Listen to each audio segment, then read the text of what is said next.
गौतम बुद्ध के भिक्षुओं को ये सिखाया जाता था कि जब वे मार्ग पर चलें तो बहुत दूर तक ना देखें, उतना ही दूर तक देखें जितना देखना पर्याप्त हो।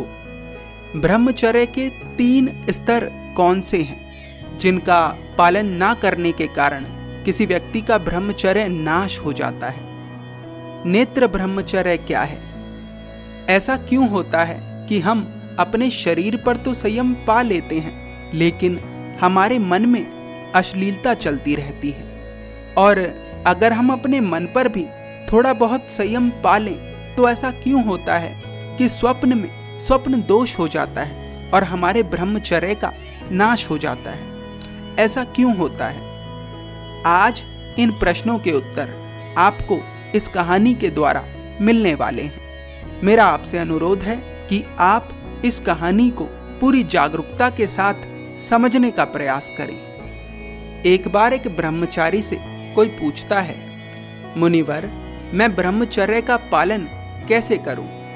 मैं बहुत परेशान हूं। मैंने ना जाने कितनी बार कस्में खा खाकर खुद को रोका है, पर हर बार मैं कस्मों को तोड़ देता हूं और मेरी ही नजरों में मैं गिर जाता हूं। कई बार ऐसा होता है कि मैं अपने तन पर नियंत्रण कर लेता हूं लेकिन मेरे मन में हर समय अश्लीलता चलती रहती है। फिर मैं किसी तरह से प्रयास कर कर अपने मन में भी अश्लीलता को कम कर लेता हूं लेकिन उसके बाद स्वप्न में अश्लीलता मेरा पीछा नहीं छोड़ती और स्वप्न दोष के कारण मेरा ब्रह्मचर्य नाश हो जाता है। मैं जीवन में कुछ करना चाहता हूँ। मेरा उद्देश्य है कि मेरी बुद्धि का विकास हो। मेरा उद्देश्य है कि मैं जीवन में सफलता प्राप्त करूं, पर ये काम वासना मेरा पीछा ही नहीं छोड़ रही है। कृपा कर मेरा मार्गदर्शन करें।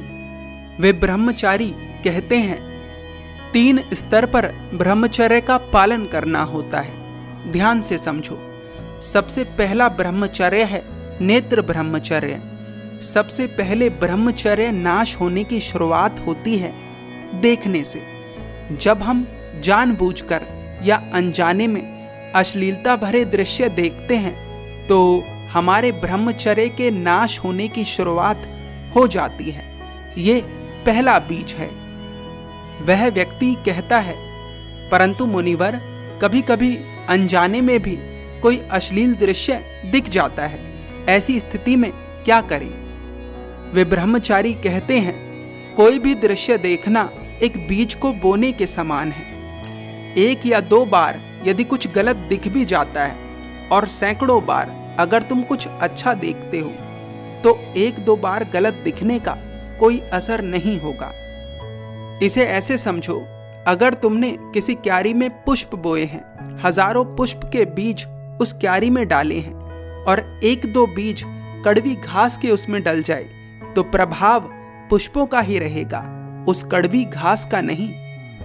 और जो चीज ज्यादा मात्रा में होती है वो कम मात्रा वाली चीज को समाप्त कर देती है।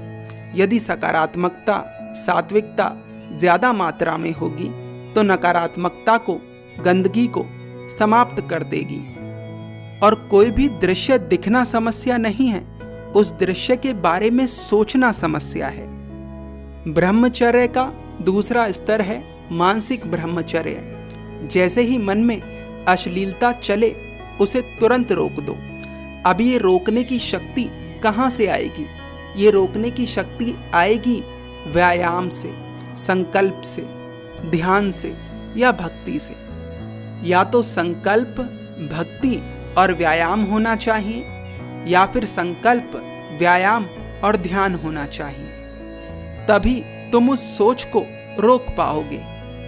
ब्रह्मचर्य का तीसरा स्तर है स्वप्न में ब्रह्मचर्य का पालन करना। इस स्तर पर ब्रह्मचर्य का पालन करना तभी संभव है जब तुम पहले 2 स्तरों पर ब्रह्मचर्य का पालन ठीक से करो। अगर तुम पहले 2 स्तरों पर ब्रह्मचर्य का पालन ठीक से कर पाए तो तुम पाओगे कि स्वप्न में भी तुम अपने ऊपर नियंत्रण कर पा रहे हो और ये एक बहुत बड़ी उपलब्धि है।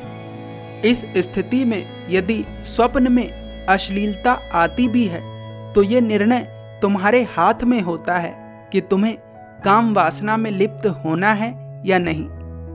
नेत्र ब्रह्मचर्य का पालन अत्यंत आवश्यक है। इसका पालन हर ब्रह्मचारी करता है। बौद्ध भिक्षु भी इसका पालन किया करते थे, इसीलिए वे जब मार्ग पर चलते थे तो वे उतना ही देखते थे जितना देखना आवश्यक है। जो लोग स्वप्न दोष से बहुत परेशान हैं, जिनका कोई लक्ष्य है जिसके लिए उन्हें ब्रह्मचर्य का पालन करना है, उनके लिए ये कहानी बहुत सहायक है। अगर आपको समझ नहीं आई है तो आप इसे दोबारा से देख सकते हैं। अगर ये कहानी आपको अच्छी लगी तो हमें अपनी प्रतिक्रिया अवश्य दें। धन्यवाद।